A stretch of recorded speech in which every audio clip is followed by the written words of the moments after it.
Now, next speaker is looking at an area of diversity pipeline, which is essential. So how do we actually recruit for diversity? And how do you do that in an effective way that also means you're ensuring you're getting quality through that pipeline? Really excited about this topic, Heidi. Can't wait to learn more about this. And 3 ways, it's always a catch, is to go, all right, I'm going to get 3 specific things to come out of this. So over to you, Heidi. Let's learn more about the candidate value proposition.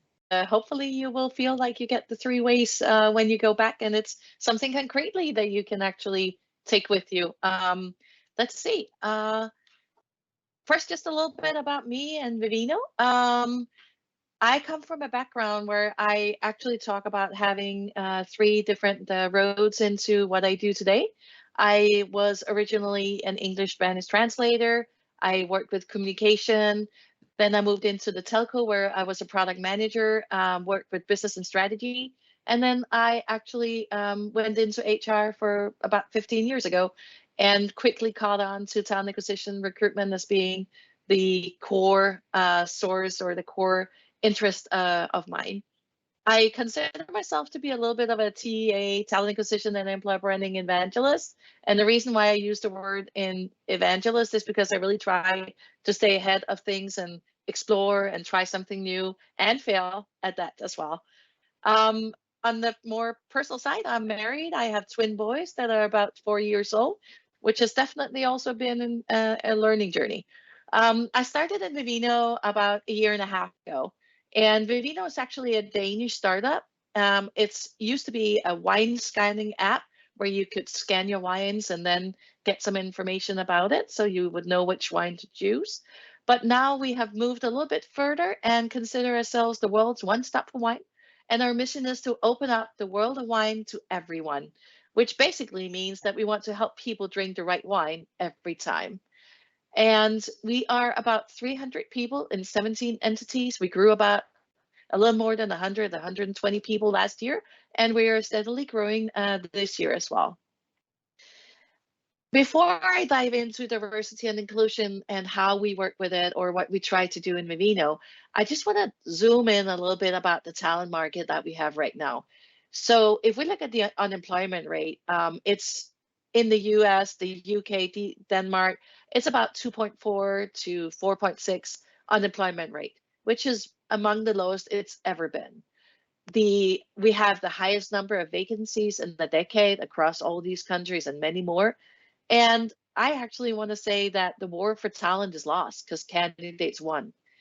There is such a high number of companies looking for the same competencies, the same skills. And that is why we need to see what we can do to make it a little bit more interesting and to make it more diverse in the way that we hire. So the world has changed, but have you?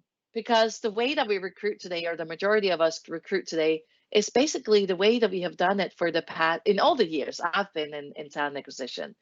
And we come from a decade of being able to post and pray, which means we put the job ad online and then we basically hope the applicants come in, then we read through their CVs and their applications and we pick the ones that we want to talk to. And it's only notoriously been hard to find talent, like within IT, it's been within finance, for example, and it's been within sales that's been notoriously hard to find. But that was only key talent in a certain amount of areas. And we come from many, many years of being in the office, being the only way that we actually build culture, that we interact, and everything was about coming to the office. Working from home in many, many places was something that we were lucky if we had maybe once a month, maybe twice a month, but definitely not something that you would do several times a week. Hybrid working was not a word that existed, all these different things. And now we moved into a world after COVID and after the talent market that we have, where the hard to find talent is getting overwhelmed by emails on LinkedIn. I hear about people that's getting maybe 100, 110 emails a week, which is absolutely insane. We find that it's not only within certain white collar IT talent sales, but it's actually also blue collar. It can be within security for the airports. It can be staff for airlines. It can be shops. Basically, any area right now is having a hard time finding talent, simply because there has been a change in the way that people view life, and there's been a change in the way they want to work. And all of this is affecting us in different ways. And that brings us all into also during COVID, we actually learned that we can work fully remote. We had to, otherwise there would be no business. So especially, of course, for white collar and office workers. And so going back to the office suddenly is something that we are considering. Is that really something we want? We found out that we could have more work-life balance, that we could have different way of life. So hybrid working, fully remote, all these different things. Actually, a survey showed that about 65% of Americans were willing to quit their job if they were not offered a fully remote position. So this is a completely different world that we're moving into. And that means that the way that we have to attract candidates, the way we have to work with different things, it just needs to be different. I started out the presentation by saying that I wanted you to have 3 takeaways. And these are the 3 takeaways I want you to have by the end of the session that we have together. Candidate value proposition. What does that actually mean? How do we move from inside out to outside in? And what does it actually mean when we work with talents before skills? Those are the 3 takeaways I want you to take away. And when you see these things, I want you to have that coming into your head, hopefully with some inspiration of what I'm bringing you. The first thing I want to talk about is the CVP. A lot of us tend to think that brand is isolated. We have our corporate brand, we have our product brand, we have our employer brand.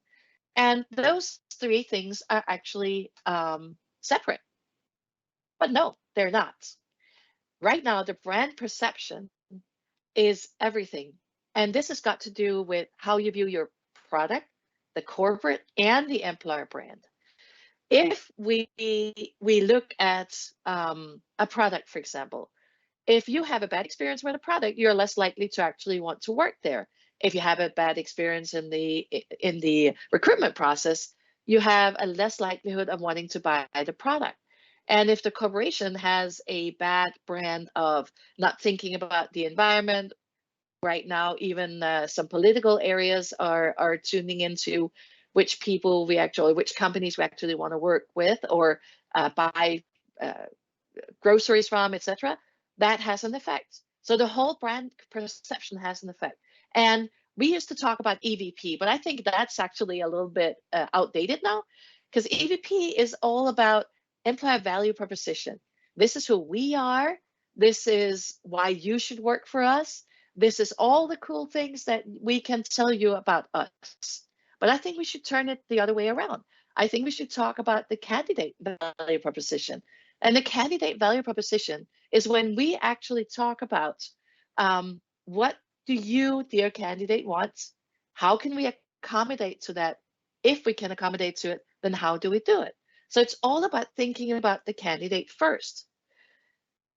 There was, just to give you a concrete example of how this can actually affect if you don't do these things right.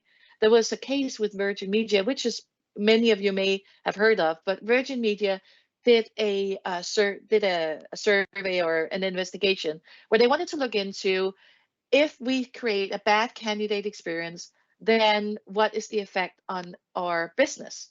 And what they found out was that they lost about £5 million a year because people didn't want to be a part of the company. They didn't want to buy their products.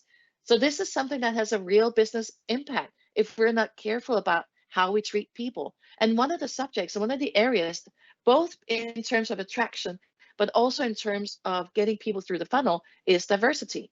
If we do not think about attracting people in a diverse manner, if we do not think about how we can put them through the funnel in a diverse manner, then what we will get is a lack of talent. And what we'll get is a bad brand perception.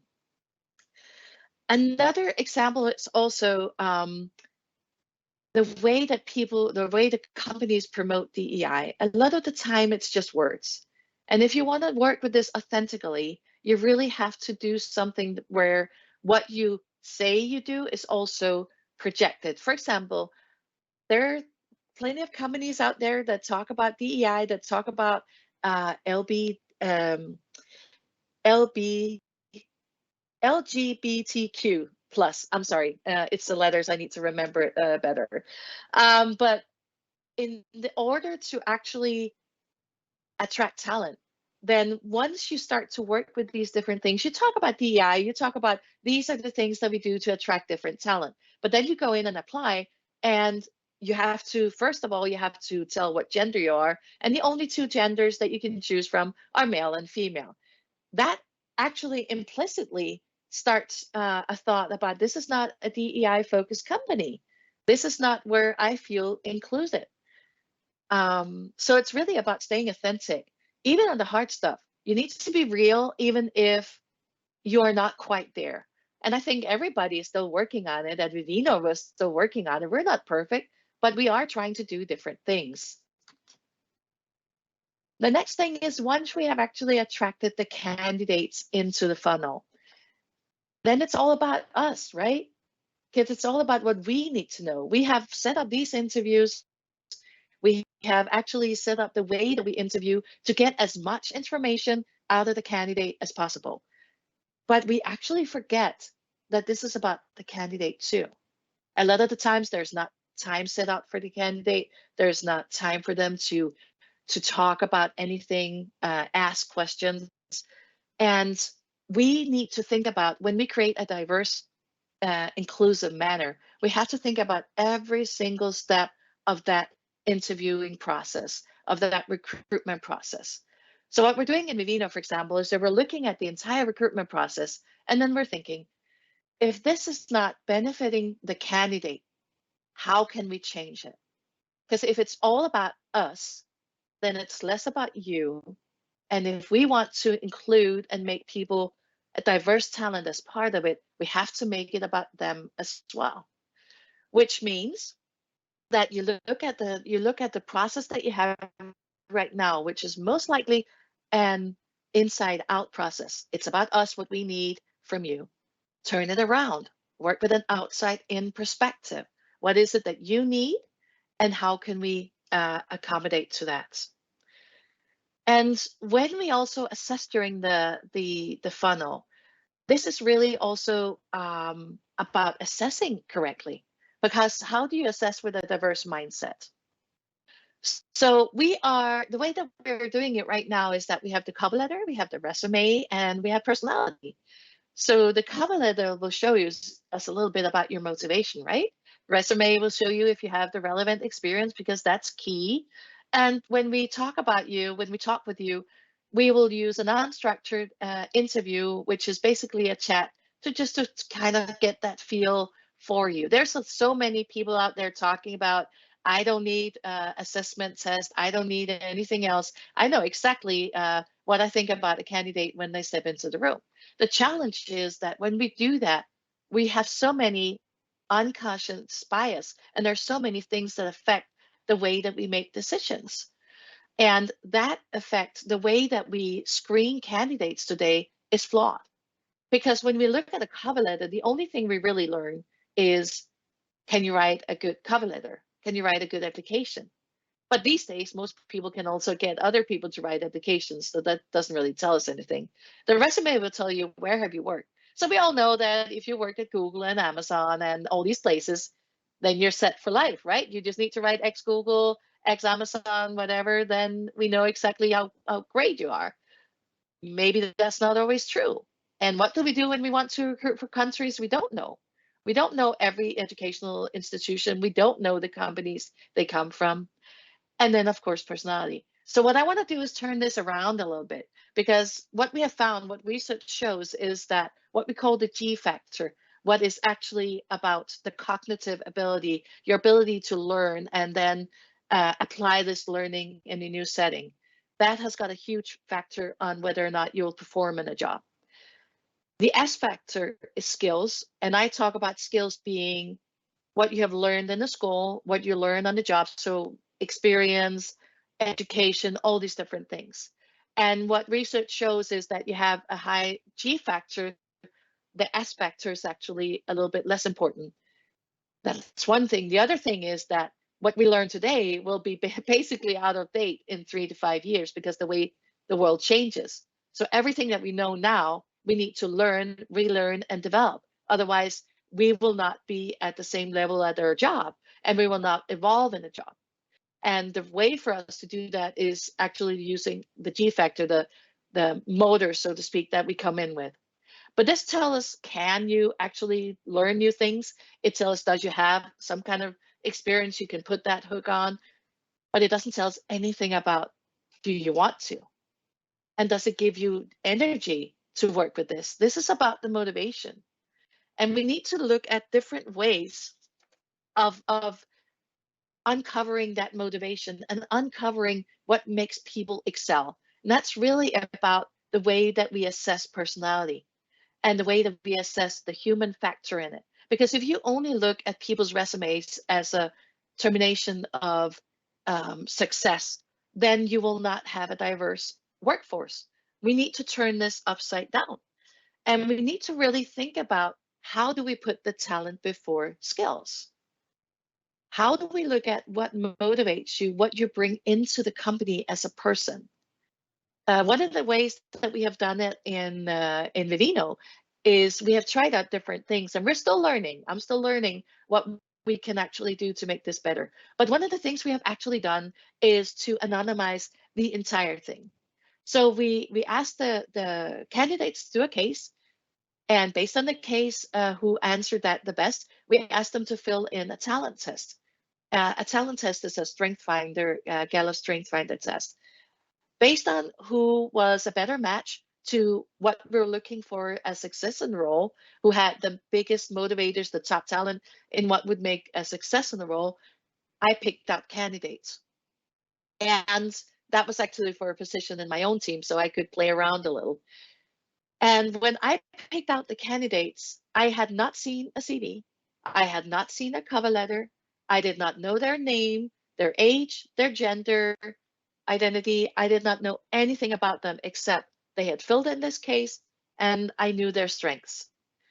Based on that, I interviewed people. And 4 out of the 5 I ended up interviewing were people I would never have picked out. And the reason for this is because I would have done like everybody else. I would have looked at the person I actually ended up hiring coming from a public sector. I would have thought, you're in the public sector, I don't think you have the agility, the flexibility to actually come into a startup, scale up, where we need to move fast. But I was wrong. So really thinking about the way that you assess people, because diversity comes from opening the funnel, thinking outside the box. What we have done also is take away the cover letter completely. You can blind the names, and you can either also use different tech. There's different kind of text that you can use out there, but always remember the human factor. So back to the 3 takeaways. I really want you to, when you think about diversity, you have to think about an authentic brand. You have to think about the right way to select people. And you also have to remember that when you get them in, remember inclusion and belonging. Remember how you make people belong. When you want to increase the quality of hire, evaluate the right, look at the talents, the motivation, and ensure that you have quality interviews that are structured, or at least semi-structured, so it's not just a conversation going on. Basically, look at the CVP, outside in, and talent before scales. Thank you so much. Excellent. Thank you so much, Heidi. That was really fantastic. And I particularly like the theme of outside in. So this, particularly in the market that we've got at the moment, which is candidate-led, it's coming out of the Great Resignation. People are looking for a more human employment deal, and it's not good enough to just sort of think about what they can do for you. It really needs to be flipped the other way. And I really like how that connects to concepts of employee experience and the ideas of moments that matter. And recruitment is, it's the first moment that matters, doesn't it? It's really, really key. So we've also had a shout out from the audience around totally agreed with that without full remote option in the work from home policies, the company isn't attractive on the market. Can you just say a few more words on this? So this is an interesting space. What's your thoughts on what's happening in the market with work from home opportunities? And I suppose what's your recommendations on where people should be putting themselves in the market? So I believe that it's, again, we need to look at what people want, because we have, if we want a diverse workforce, like I'm a mother of twins, and that means that when I work with San Francisco, I need to be able to figure out what I do with a 9-hour time difference if I also want to be there with tired kids coming home. And we all remember, you know, the television where the kids came in the middle of it. And I think that there are a couple of things that we need to consider. One thing is, can we work fully remote in the companies, and even possible with the way that we have set things up? If you did it during COVID, I would say yes. But then we need to figure out, then how do we keep the culture? So it's not just about doing it, but I think it's really about looking at your candidates' needs. If you have a hard time attracting talent, then hybrid working and remote is just definitely just the way to go. People do not want to work the same way they do before. Some people want to come to work, some people don't. Some people want to come to work sometimes. Some people want to work from home at all times. So if you want to be the future employer, there's no way around it. You have to be both remote and fully hybrid, in my view.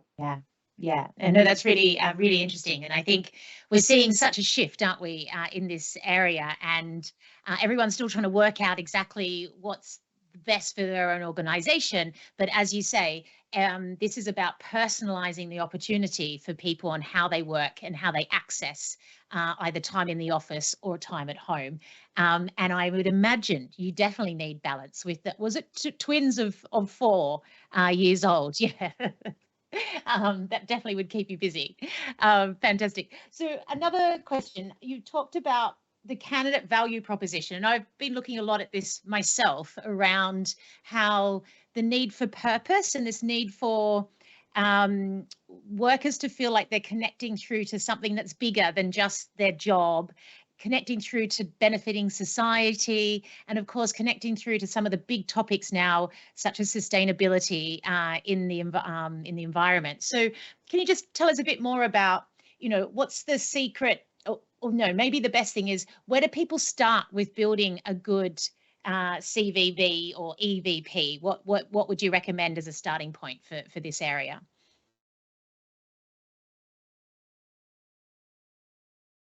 For the EVP is really about understanding what is unique for you. I think that when we look at people promote or companies promoting themselves, there's this one video that I love that I saw some years back that's called the employer branding video of everything.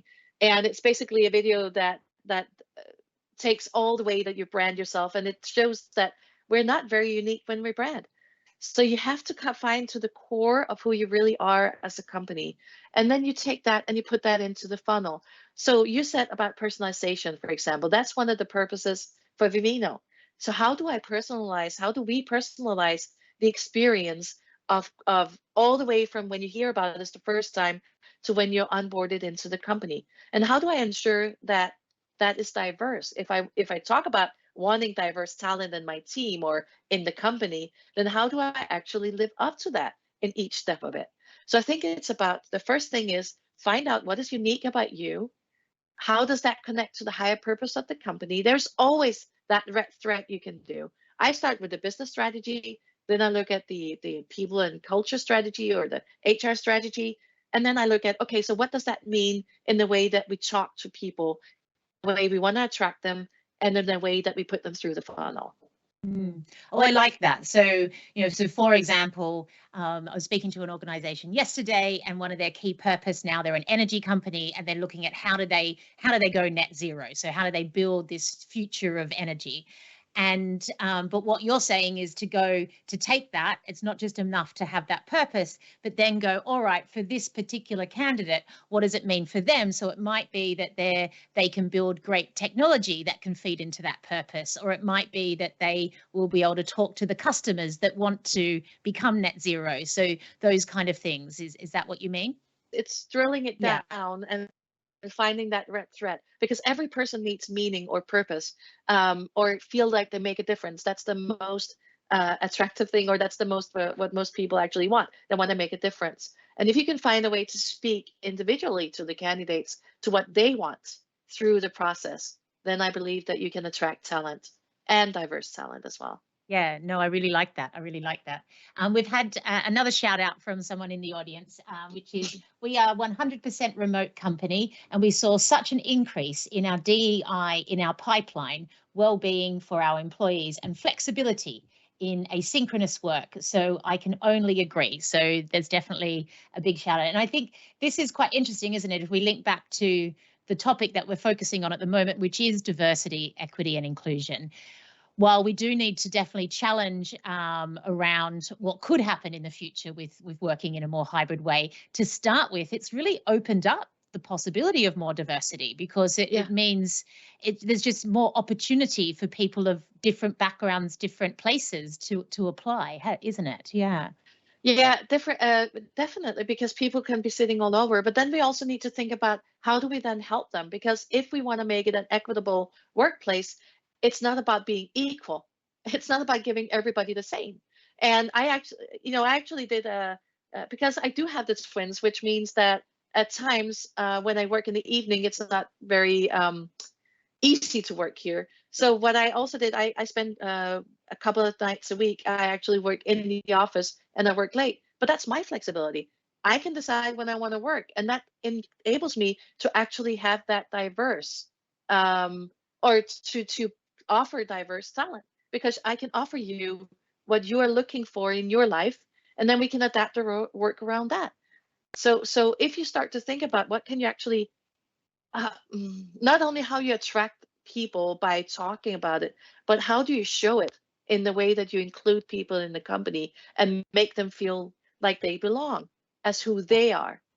And Yeah. there's no way around it. You have to think of the singular candidate throughout that process. Yeah, no, I really like that point, because equity, we don't all have the same starting point, do we? And we don't have the same Exactly. access. So we need to demonstrate how different people from different backgrounds and different parts of society can access what we give them in an organization and be part of that. Yeah, I really like that. And I have heard that things like, giving examples in the recruitment process of what is it like to work in your organization from different perspectives, so people sort of recognize, oh, there's someone like me there, rather than just showing them one type of employee or experience, is also really important. Yeah. Yeah, and also the Excellent. way even how you put out your job ads or how you screen, right? If you Yeah. expect everybody to have a university degree, then maybe you're not that diverse, because not Mm, everybody has that opportunity for schooling, but that doesn't mean that they can't do the job. So I think it's exactly. so much about how you communicate and the way that you select, and then how you assess people once they're in the funnel, and then the Yeah, definitely. opportunities you give them once you're inside the company. Yeah, no, great. Excellent. Thank you so much, Heidi. It was really insightful and great discussion. Thank you so much for joining us today. Thank you so much, and it was my pleasure.